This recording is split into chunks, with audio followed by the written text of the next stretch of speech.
health, mind, body, spirit. Hello, you are watching an interesting video about too much sugar in the blood can speed up the production of beta amyloid.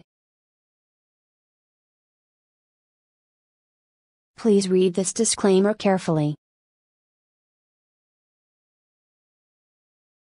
While nobody knows exactly what causes the complex brain changes that lead to Alzheimer's disease, scientists suspect one of the drivers is the accumulation of plaques of a faulty protein called beta amyloid.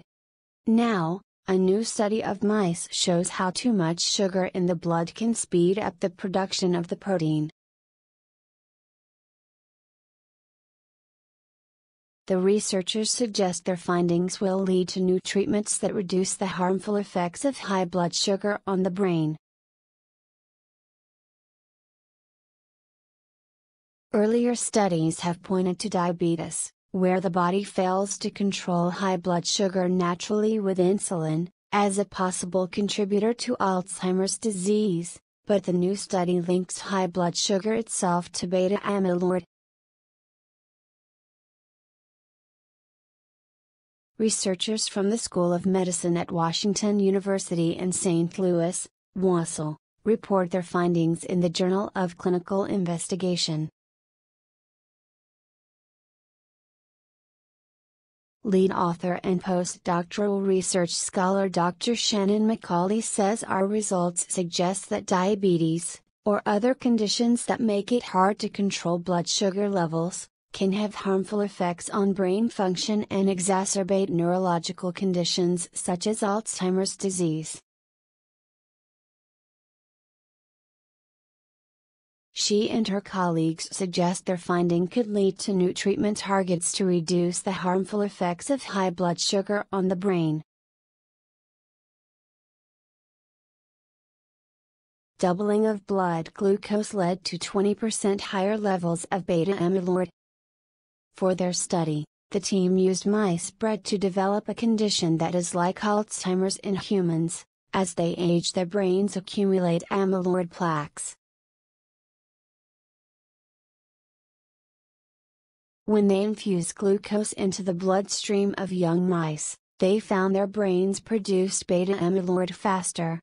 A doubling of blood glucose led to 20% higher levels of beta amyloid compared with mice that had normal blood glucose levels. When the team repeated the experiment in older mice that already had amyloid plaques in their brains, beta amyloid levels rose by 40%. Closer examination revealed that sudden elevation of blood sugar increased brain cell activity, which stimulates them to make more beta amyloid. The team found that openings called cap channels were an important feature of increased beta amyloid. These ATP-sensitive potassium channels sit on the surface of brain cells and close when glucose levels get too high. When the channels are closed, the neurons are more likely to fire. Under normal conditions, neurons fire to encode and send information, a basic function essential for learning and memory. But too much firing in certain areas of the brain increases beta amyloid, which makes it more likely that plaques will form and encourage the development of Alzheimer's, the authors suggest. CAP channel directly links glucose, brain cell activity and beta amyloid. In a final set of experiments, the team injected diazoxide straight into the brains of mice, to bypass the blood-brain barrier. Diazoxide is a glucose-elevating drug that is used to treat low blood sugar. The drug forced the CAP channels to stay open as glucose levels rose.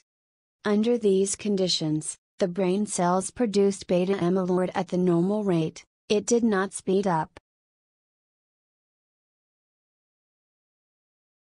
The team concludes this result shows that the CAP channel directly links glucose levels with brain cell activity and rate of beta amyloid production. The researchers are already exploring the link further using diabetes drugs in Alzheimer's-like mice. CAP channels feature in all kinds of cells, not just brain cells. For example, they feature in the pancreatic cells that make insulin, the enzyme the body uses to control blood sugar. Commenting on the contribution of their findings, Dr. Macaulay says, "This observation opens up a new avenue of exploration for how Alzheimer's disease develops in the brain as well as offers a new therapeutic target for the treatment of this devastating neurologic disorder."